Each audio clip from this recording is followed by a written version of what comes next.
ಸೆರೆಮನೆಯಲ್ಲಿ ಬಂಧನಕ್ಕೊಳಗಾದವರು ಏನು ಮಾಡಲು ಸಾಧ್ಯ ಎಂದುಕೊಳ್ಳುವವರು ಗಮನಿಸಲೇಬೇಕಾದ ಘಟನೆಗಳು. ನಮಸ್ಕಾರ, ಕೇಳ್ತಾ ಇದ್ದೀರಾ ಅವಿಭಾಜಿತ ಪಾಡ್ಕಾಸ್ಟ್.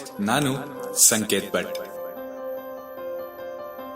ಮಹಾತ್ಮ ಗಾಂಧೀಜಿಯವರಿಗೆ ಸ್ವಾತಂತ್ರ್ಯ ಚಳುವಳಿಯಲ್ಲಿ ನ್ಯಾಯಾಧೀಶರು 3 ವರ್ಷಗಳ ಸೆರೆವಾಸದ ಶಿಕ್ಷೆಯನ್ನ ಘೋಷಿಸ್ತಾರೆ. ಆಗ ಗಾಂಧೀಜಿ ನ್ಯಾಯಾಧೀಶರಿಗೆ ಒಂದು ಪತ್ರವನ್ನ ಬರೀತಾರೆ. ಇನ್ನು ಓದದಿರುವ ಅನೇಕ ಪುಸ್ತಕಗಳು ನನ್ನಲ್ಲಿವೆ. ಬರೆಯಬೇಕಾದದ್ದು ಬಹಳ ಇದೆ. 3 ವರ್ಷಗಳ ಶಿಕ್ಷೆ ವಿಧಿಸಿ ಇದನ್ನೆಲ್ಲ ಮಾಡಿ ಮುಗಿಸುವ ಅವಕಾಶವನ್ನ ಕಲ್ಪಿಸಿಕೊಟ್ಟ ನಿಮಗೆ ಅನಂತ ಧನ್ಯವಾದಗಳು. ಗಾಂಧೀಜಿ ಹೀಗೆ ಬರೆದದ್ದೇ ಅಲ್ಲ, ಅವರು ಅದನ್ನ ಮಾಡಿಯೂ ತೋರಿಸಿದರು. ವಿನೋಬಾ ಭಾವೆ ಅವರು 1932ರಲ್ಲಿ ಧೂಳೆ ಜೈಲಿನಲ್ಲಿದ್ದಾಗ ಪ್ರತಿದಿನ ಸಹ ಕೈದಿಗಳಿಗೆ ಭಗವದ್ಗೀತೆಯ ಪ್ರವಚನವನ್ನ ಮಾಡ್ತಾ ಇದ್ರು. ಪ್ರವಚನವನ್ನೆಲ್ಲ ಸಾಣೆ ಗುರೂಜಿಯವರು ಬರೆದಿಟ್ಟುಕೊಳ್ತಾ ಇದ್ರು. ಅದನ್ನೆಲ್ಲ ಸಂಗ್ರಹಿಸಿ ಭಗವದ್ಗೀತೆಯ ವ್ಯಾಖ್ಯಾನ ಪುಸ್ತಕವಾಗಿ ಪ್ರಕಟಿಸಲಾಯಿತು. ಇಂದಿಗೂ ವಿನೋಬಾಜಿ ಅವರ ಗೀತ ಪ್ರವಚನ ಪುಸ್ತಕ ಜನಪ್ರಿಯವಾಗಿದೆ. ನೆಹರೂರವರು 1932ರಿಂದ 35 ಸೆರೆಮನೆಯಲ್ಲಿದ್ದಾಗ ತಮ್ಮ ಮಗಳು ಇಂದಿರಾ ಪ್ರಿಯದರ್ಶಿನಿಯವರಿಗೆ 196 ಪತ್ರಗಳನ್ನು ಬರೆದಿದ್ರು. ಆ ಪತ್ರಗಳಲ್ಲಿ ಅವರು ನಾನು ಕ್ಷೇಮ, ನೀನು ಕ್ಷೇಮವೇ ಎಂಬ ಮಾತುಗಳ ಬದಲು ಪ್ರಪಂಚದ ಚರಿತ್ರೆಯ ಪ್ರಮುಖ ಭಾಗಗಳನ್ನು ಬರೆದು ತಿಳಿಸುತ್ತಾ ಇದ್ದರು. ಆ ಪತ್ರಗಳ ಸಂಗ್ರಹವೇ ಗ್ಲಿಮ್ಸಸ್ ಆಫ್ ವರ್ಲ್ಡ್ ಹಿಸ್ಟರಿ ಎಂಬ ಪುಸ್ತಕವಾಗಿ ಜಗದ್ವಿಖ್ಯಾತಿಯಾಗಿದೆ.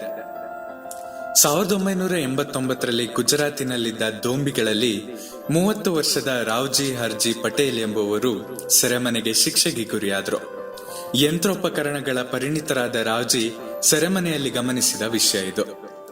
ಪ್ರತಿದಿನ ಕೈದಿಗಳಿಗೆ ಬೇಕಾಗುವ 4,000 ರೊಟ್ಟಿಗಳನ್ನು ಮಾಡಲು 15 ಗಂಟೆಗಳ ಕಾಲ ಬೇಕಾಗ್ತಾ ಇತ್ತು. ಕೈದಿಗಳಿಗೆ ಬಡಿಸುವ ಹೊತ್ತಿಗೆ ಇವೆಲ್ಲ ತಂಗಳಾಗಿ ಹೋಗ್ತಾ ಇದ್ವು.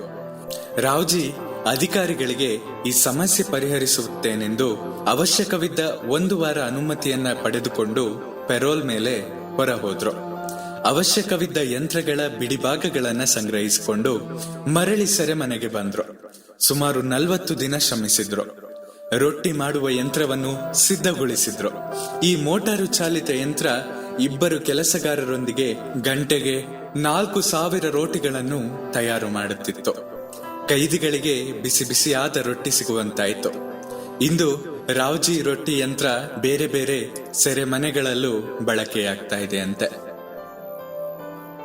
ಗುಜರಾತಿನ ಹಳ್ಳಿಯ ರೈತ ಸೋಮಾಬಾಯ್ ಠಾಕೋರ್ ಎಂಬುವವರು ರೈತರ ಪ್ರತಿಭಟನಾ ಪ್ರದರ್ಶನದಲ್ಲಿ ಪಾಲ್ಗೊಳ್ಳುವಾಗ ಮತ್ತೊಬ್ಬ ರೈತನೊಂದಿಗೆ ಕ್ಷುಲ್ಲಕ ಕಾರಣಕ್ಕಾಗಿ ಜಗಳವಾಡಿದ್ರು. ಸಿಟ್ಟಿನ ಆವೇಶದಲ್ಲಿ ಆತನನ್ನು ಇರಿದು ಬಿಟ್ರು. ಠಾಕೋರರಿಗೆ ಸೆರೆಮನೆ ವಾಸದ ಶಿಕ್ಷೆ ಆಯಿತು. ಮೂಲತಃ ರೈತರಾದ ಅವರು ಸುಮ್ಮನಿರಲಿಲ್ಲ. ಸೆರೆಮನೆ ಸಿಬ್ಬಂದಿ ತರಬೇತಿ ಶಾಲೆಯ ಮುಂಭಾಗದ ಖಾಲಿ ಸ್ಥಳವನ್ನು ಎಲ್ಲರ ಮನಸೆಳೆವ ಸುಂದರ ಹೂತೋಟವನ್ನಾಗಿ ಪರಿವರ್ತಿಸಿದ್ರು. ತಾವು ಸೆರೆಮನೆಯಿಂದ ಬಿಡುಗಡೆ ಹೊಂದಿದ ನಂತರ ಹಳ್ಳಿಯಲ್ಲಿರುವ ತಮ್ಮ 40 ಎಕರೆ ಜಮೀನು ಅಭಿವೃದ್ಧಿಪಡಿಸುವ ಸುದಿನವನ್ನೇ ಕಾಯುತ್ತಿದ್ರು. ಒಮ್ಮೆ ಠಾಕೋರರನ್ನು ಸೆರೆಮನೆಯೊಳಗಿದ್ದು ಈ ಸಾಧನೆ ಹೇಗೆ ಸಾಧ್ಯವಾಯಿತೆಂದು ಕೇಳಿದಾಗ ಬಂಧನಕ್ಕೊಳಗಾದದ್ದು ದೇಹವೇ ಹೊರತು ಬುದ್ಧಿ ಮತ್ತು ಭಾವನೆಗಳಲ್ಲ ಎಂದರು.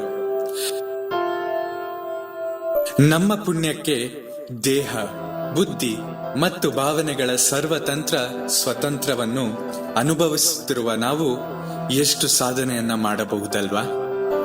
ನಿಮ್ಮ ಅನಿಸಿಕೆಗಳನ್ನ ನನ್ನ ಬಳಿ ಹಂಚಿಕೊಳ್ಳಿ. ನಿಮ್ಮ ಪ್ರೀತಿ ಹಾಗೂ ಪ್ರೋತ್ಸಾಹ ಹೀಗೆ ನನ್ನ ಮೇಲೆ ಇರಲಿ. ಸದಾ ಕೇಳ್ತಾ ಇರಿ ಅವಿಭಾಜಿತ ಪಾಡ್ಕಾಸ್ಟ್. ನಾನು ಸಂಕೇತ್ ಭಟ್. ಧನ್ಯವಾದಗಳು.